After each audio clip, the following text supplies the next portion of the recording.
Welcome, I'm Karen Lips, President of the Network of Enlightened Women. We have deemed 2021 the year of the conservative woman, and we are excited to feature a different conservative woman of the month each month. This month, we are delighted to feature Morgan Ortagus, who is a founding partner of Rubicon Founders and former U.S. State Department spokesperson. As a veteran of both the Obama and Bush administrations, Morgan served at the Department of State during the Trump administration as a spokesperson for the United States from 2019 to 2021. In the private sector, Morgan founded Ernst & Young's Geostrategic Business Group and was a global relationship manager at Standard Chartered Bank in the public sector group, covering clients in Africa, Asia, and the Middle East. Morgan also was a national co-chair of Maverick PAC and a national security contributor to Fox News. Morgan, welcome. We are delighted to feature you this month. Thank you for having me. It's great to be here. Well, Morgan, I'm excited because you have got such a broad range of experience from the private sector to going into foreign relations. Could you talk about how you made what seems to be a pretty big career jump and what advice you'd have for students who have a lot of different interests throughout different sectors? Pursue it all. So when I was in college, 9/11 happened when I was a sophomore in college. And so that really sort of changed the trajectory that I was on. Not that I was on a well thought out one at that point, but I decided that I knew I wanted to do something in government, that I want to do. I really felt a call to service. So I, worked on some political campaigns. George W. Bush's campaign was ran out of the congressman's office that I worked for at the end of college in 2004. I'm aging myself. And so that was really fun to work for my congressman and work on the reelection campaign and then later go into the administration. And I was able to do a lot of really cool and interesting things. The first time I was in government, in the Bush and Obama administrations, worked in the intelligence community, worked at the Treasury, worked in Iraq, worked in Saudi Arabia. And my thought about everything was just always raise your hand and say yes.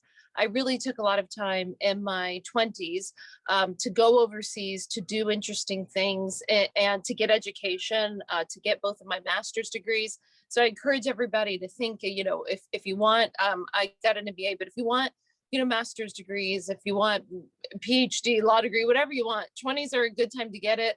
Living overseas, a great time to do it in your 20s, because as Karen and I know, once you start, having babies, you get a little bit more, settled in the United States. When I came back from Saudi Arabia, I decided to finish my MBA and to go into the private sector and go into New York. And Karen, it wasn't an easy transition. I thought I was kind of important because I had been the U.S. Treasury attaché to Saudi Arabia. It seemed like a big job. I had an MBA. And I probably went on 30 interviews, informational meetings, coffees, whatever it was in New York before I landed the job at Standard Chartered Bank and found the right fit for me. And I was just doggedly persistent because that was the path that I wanted to pursue at the time. But a lot of times I think, people ask me, oh, how did you become spokesperson at State? Or how did you, do this job or that job? And it seems easy after you've gotten the job and it seems like, oh, here's your career. You did this and this. For me, it's never been easy. It's always been a slog. I've always had to do a million interviews. I've always had the door slammed in my face the first few times. Even I'm in the Navy Reserves, and I was, I think I was sworn in 2014, November 2014. I had applied the year before to be a Navy Reserve intelligence officer. And the very first time I went to the national board, I got rejected. And I sort of laughed. I'm like, how am I getting rejected? Like, my qualifications are perfect for this. But for me, that was just sort of endemic of my career path as I generally have had the door slammed in my face for the very first thing I tried. And then I just kept being persistent, kept pursuing, kept moving forward until I got what I wanted. So for anybody who's looking and thinking about their career and seeing what I've done, I can tell you it wasn't easy, and it always involved no's before I got to the yeses.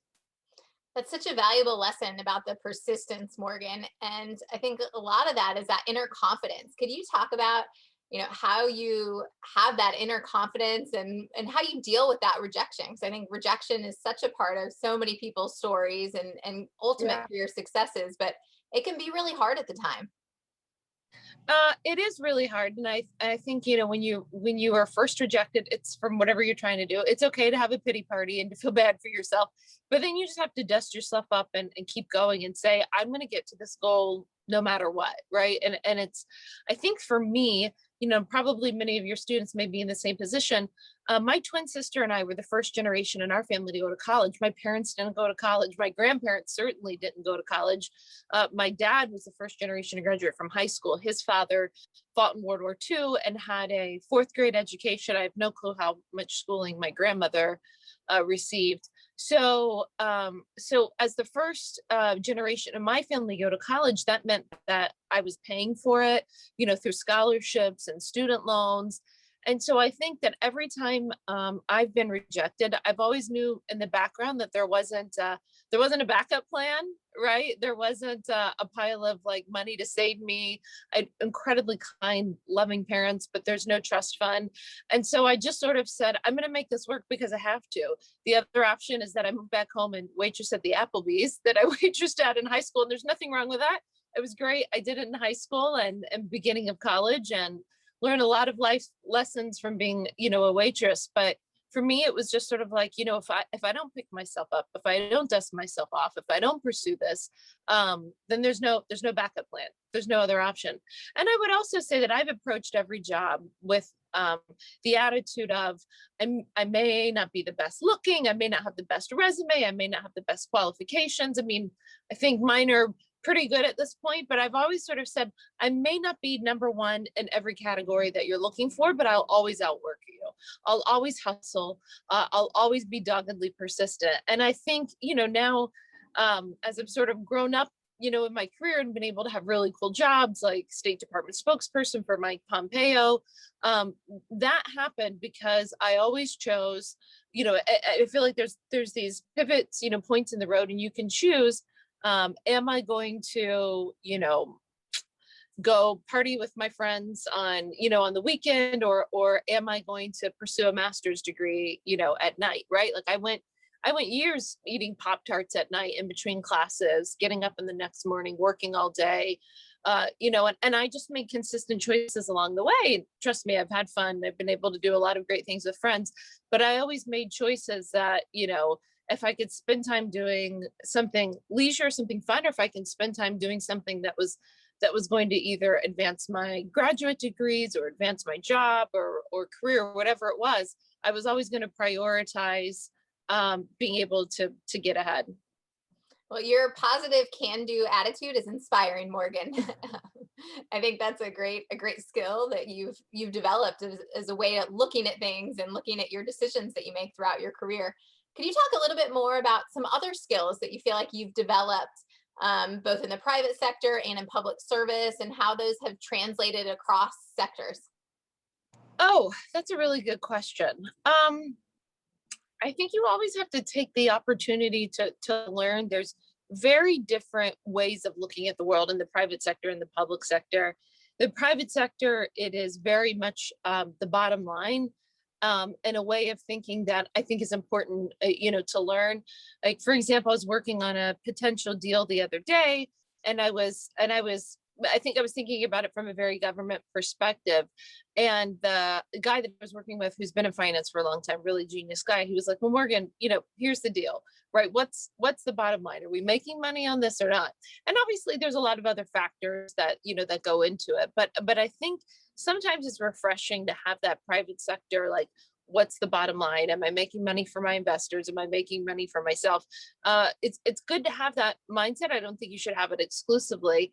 But if you can take that when you serve in the government, if you can take that in, to sort of cut through, the government's problem is that everybody's really smart, big thinkers, and it's hard for them to get anything done. And it's hard to get to the bottom line in government. And so, like a State Department spokesperson, we'd be talking about a really complicated issue, right? Somewhere around the world.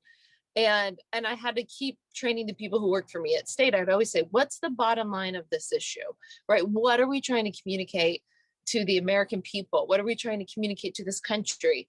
And so I think that you can take, lessons from each experience, but it is two incredibly different mindsets. And sometimes when I'm shifting between public and private sector, it's a little bit of mental gymnastics to get used to going in and out of working in very different environments. That's really interesting about the different mindsets. It's like you have to put a different hat on when Totally. when you're in different roles, but I'm sure it's helpful, as you mentioned, to bring that private sector experience to government. Yeah. And I'd love to turn a little bit more to your government service, being spokesperson for the State Department. That's a huge job. Can you talk a little bit about what that entailed? What were some of your favorite moments in that role? Yeah, I could take the next 3 hours telling stories and talking about my favorite moments. So it's hard to boil down. What I'll say is I had a really exciting 2 years of traveling the world with Mike Pompeo. And gosh, it's hard to think of one story, but I'll just say what the lessons that I take from it, and what I think was most valuable was being in meetings with him. And when we would travel, he was pretty generous about allowing me to be in these really important meetings and to represent him, which I took that responsibility very seriously. And I would say that, really being with him in the tough meetings, in the meetings with the Chinese, in the meetings with the Russians, those are the times whenever I was most proud to work for him, because he always stood up for America. He was always strong. There was no apologizing for the Trump administration. There was no apologizing for America's stance. I often sat in those meetings thinking, I wish everybody in America could see this, because they would be so proud of the fact that Mike Pompeo was respected. He was probably feared a little bit. And he always, always, always stood up for the United States, always stood up for our values, always stood up. And these were when the doors were closed, right? Like you could have made a little joke or a little quip about the president or the America or this, and he never did that. And if someone tried, he didn't think it was funny. He wouldn't laugh. And he would usually sort of punch back about how proud he was to work for the administration and to represent America. So I just sort of take a lot of those lessons with me. We were international before COVID really hit, and we traveled a lot during COVID too. But before COVID really hit, we were international probably half the month. So I can't, it's hard to even remember all the countries we went to. He kept an intense schedule. Was not abnormal. It was not abnormal to do 3 countries a day, and you get on the plane and you would land. Wow. And you'd be like, wait, what country are we in? I forget. Right. Or you'd wake up and you'd sort of go, where am I? And you'd have to think about it for a second. And so that gets incredibly exhausting, but listen, it's really cool to see the world from, that pretty cool United States of America airplane. Oh yeah, that had to be incredible. And I'm curious if your role, working in foreign relations, did that inform at all your view of conservatism or change your views at all? I think, getting back to the story I just told about Pompeo always standing up for us, I think conservatives are proud of America. I think that we understand our country is not without faults, just like no country and no person is without faults. But at the end of the day, I think that conservatives are proud of our democracy, are proud of our country. And listen, sometimes, we would be in a European country and they might definitely have something to say about us. And Pompeo always shot back and said, we have done this, we provided this aid, we like the backbone, for example, of the global public health system that exists is paid for by the American taxpayers. And he would remind everybody of that during COVID. He'd say, wait a minute, let's look at the numbers. Let's look at what the United States taxpayer pays. Let's look at, happy to compare that every day of the week to what the Chinese government or any other government pays. And so I think for me, it makes me, I wish more Americans could travel more and to see the things that you see around the world. Again, our country is not without its flaws because no country is. It's an imperfect system, but it's when you travel the world, that it's the one that you want to be in. And I think it makes you more conservative and more proud of our country and our history at a time when I worry that people aren't proud enough. Well, it's great to hear you talk about that pride, and I think one area that I pay a lot of attention to is women around the world. And I think often American women don't really have a sense of the challenges that women face around the world. And I know, Morgan, you've worked in this area for a long time. I've always been impressed by what you've done for women around the world. Could you talk a little bit about what you see women facing and the role the United States plays in that? Well, let's see. I mean, I think you make me think about some things like Ivanka Trump started the WGDP initiative to promote women having in countries where it's like illegal for women to inherit money or property, or illegal for women to open a bank account to start, a business. She was really working on those barriers to access for women. And I think that we really lead in many ways as conservative women, because I don't think that um, we don't promote one idealistic version, of women. If you want to get married and have kids and have a career, that's great. If you want to stay home with your kids, that's great. If you don't want to get married and don't have kids, that's great. That's your choice.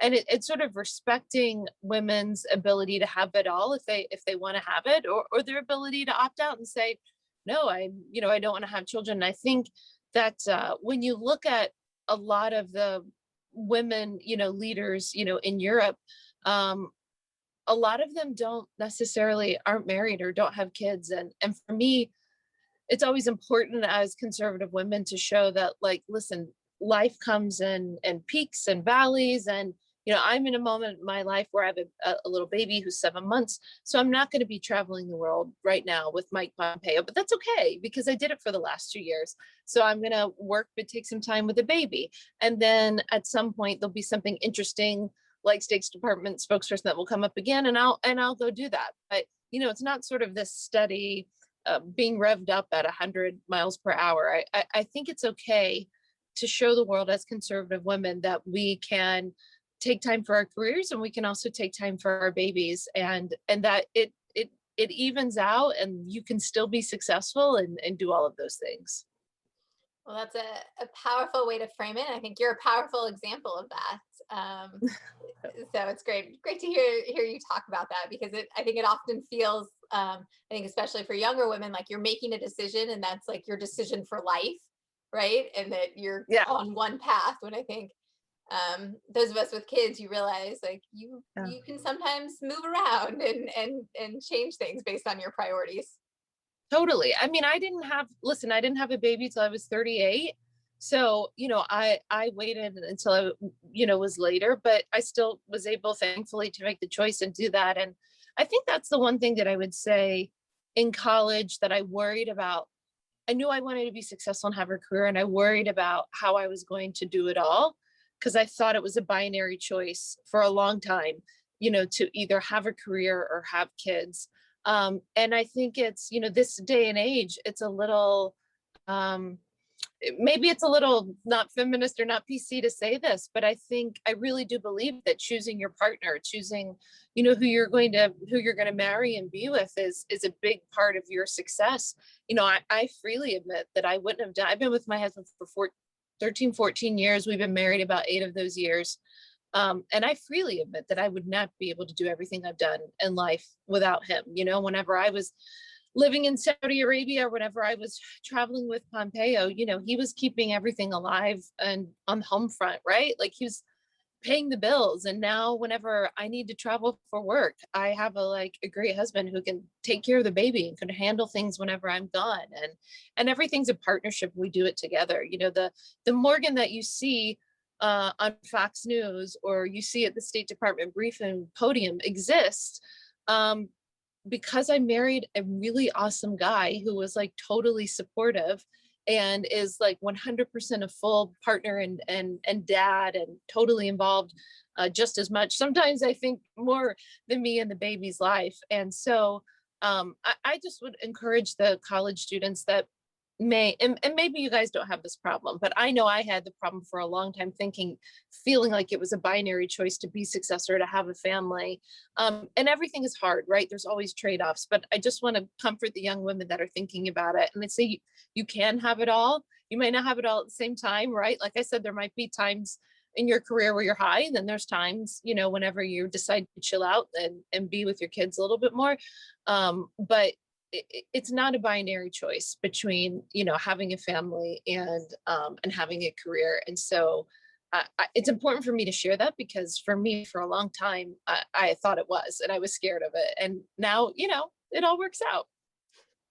Well, we're going to have to tell you that is a topic that we spend a lot of time talking about in new, our students and young professionals. It's very, very much something that it's close to home for many of them as they think about how do you build that life that has meaning and that you love. Right. Because it does seem very hard when you're in college. Yeah. Don't marry a jerk. That's the lesson. Marry the nice, smart guy. Seriously. Well, thanks, Morgan. And I wanted to end by asking you a few questions on leadership, because that's something that a lot of our students are thinking about. Looking back over your career, are there any specific leadership qualities that you have thought have been key to your success? And what advice would you give to young women who want to be effective leaders now and in the future? I think that we get in a couple of things. So I think we get in this really bad habit as women sometimes of apologizing too much, or saying sorry too much, or, sort of backing down when we're assertive. And it's this weird affect that a lot of us have. And I try to correct myself when I'm doing it. And I try to correct younger women. But when, sometimes whenever we want to make a really strong point, we preface it by going, well, sorry, but blah, blah, blah. And we use that word sorry, and almost as we would use the word like or right? Like it's like, instead of saying and or saying which I shouldn't have just said, right? We have all of these weird things in our language, that these weird little phrases, and women tend to use the word sorry in the same way that they would say or something like that, and guys just don't do that. So I think it's really important to take that word out of your vocabulary, and to not feel bad about being assertive in meetings. I mean, I'll never forget, like, mansplaining can be a real thing. I was in a meeting with my team at the State Department, and I had tasked one of the guys on my team like the day before to do something, and I was like, okay, well, here's my idea, figure out how to get it done, let's talk about it in the meeting tomorrow. So he presents to me, and he's talking about, and he's like, well, here's my idea and here's my thoughts and blah, blah, blah. But he was presenting it as if he came up with all of this. And I said, yes, no, I think this is great because this was my idea. I told you to do it. Right. And that sounds sort of like jerky, but it was just important for me to correct it and to let, not to be afraid to stand up for what I thought. Now, I'm the boss having to do that, right? I can't imagine being lower down in the totem pole. So I think obviously there's a really fine line. There's no need to be like a jerk, but you can politely, with a smile, stand up for yourself in meetings, stand up for your ideas. I can't tell you how many times, women say XYZ in a meeting, and then you go around the horn and other people talk, and then a guy will say, well, yes, XYZ. And when that happened to me, I always go, wait a minute, sorry, can we pause for a second? I just like to point out that I made that point several minutes ago, and I do agree with you, but if not, people will just move on, and we'll pretend like it was the guy's idea. And I always stop people, and again, I'm not rude about it. I just say, wait a minute, guys, I made that exact point 5 minutes ago. Okay, so are we all on the same page? And I think people just sort of unconsciously do that. I never believe in being a jerk about standing up for yourself, so I don't like it when people are like angry feminist about things. But I think for me, my approach is like, with a smile on your face, but totally standing up for yourself. You can stand up for your ideas, your thoughts, without apologizing for them, and making sure that, that your voice is heard. And especially, I think sometimes as conservative women, we can tend to demur a little, and I would just challenge everybody to think about, like, don't do that, right? Don't demur. Stand up for your ideas, stand up for your thoughts, stand up for your projects and your work and the things that are yours. Don't do it like a jerky, angry feminist, but stand up for yourself. You're giving some practical advice for conservative women, and I appreciate that you hit on some different advice for conservative women, or that's specifically applicable to conservative women. Is there anything else you would tell conservative women who want to be leaders about the unique challenges they face in the workplace? That's a great question. I mean, listen, I think it's always going to be challenging as conservative women because we're never going to get the accolades that many women on the left get. My friend Dana Perino from Fox News sort of talked about this once, maybe it's a few months ago. She was like, listen, we're never going to be the star, the front, cover of the magazine.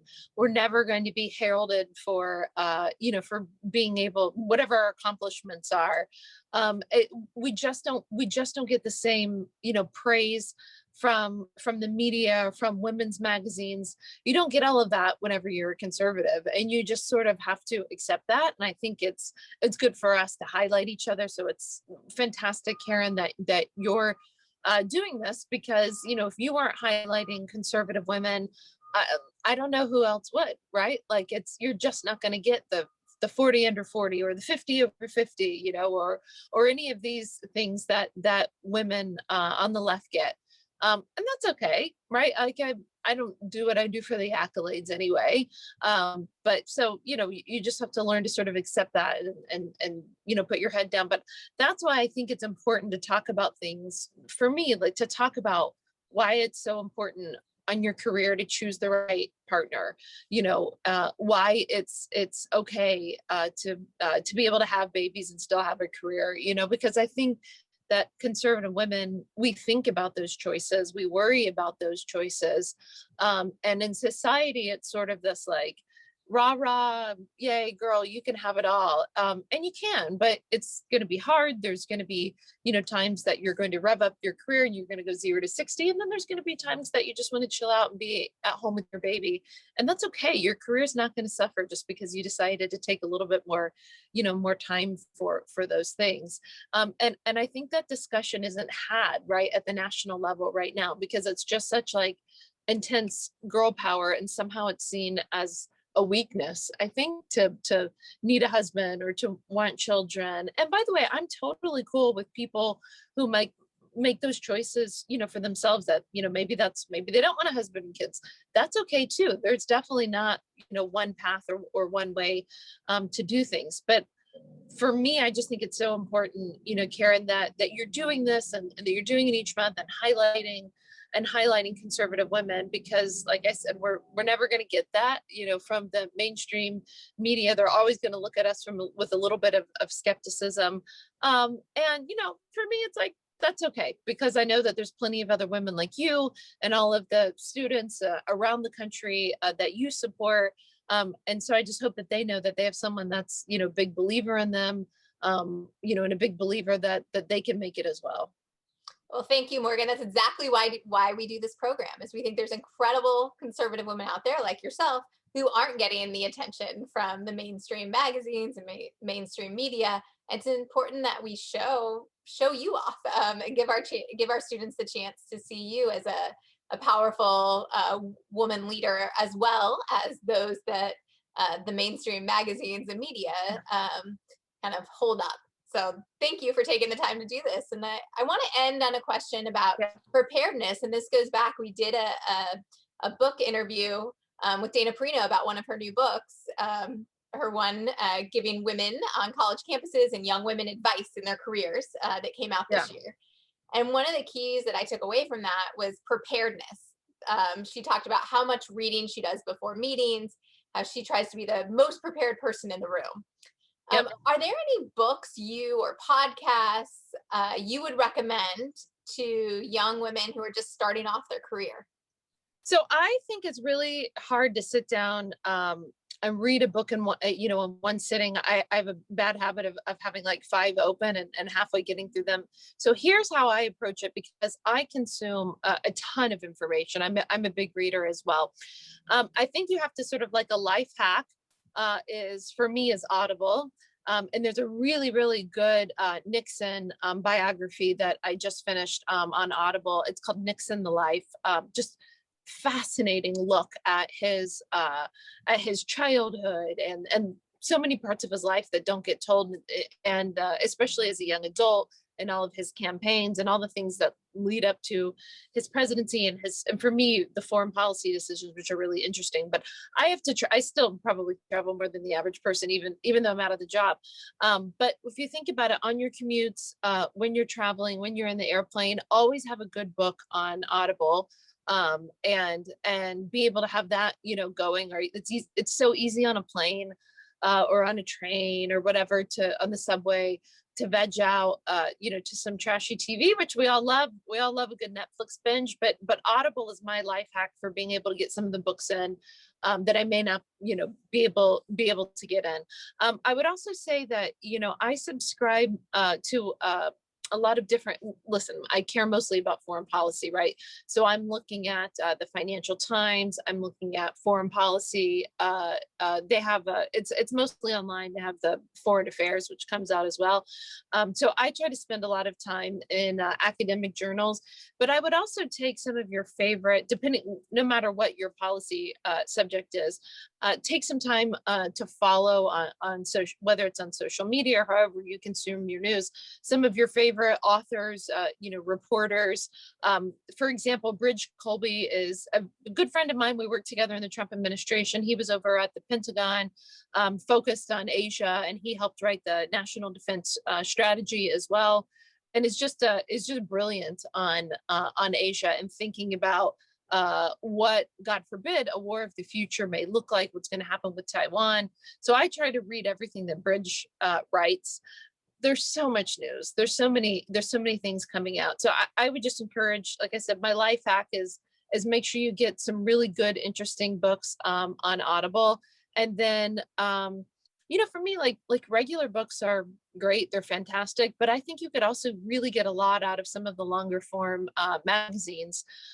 For me, it's, like I said, it's foreign policy or foreign affairs, where I get the time to read, various debates.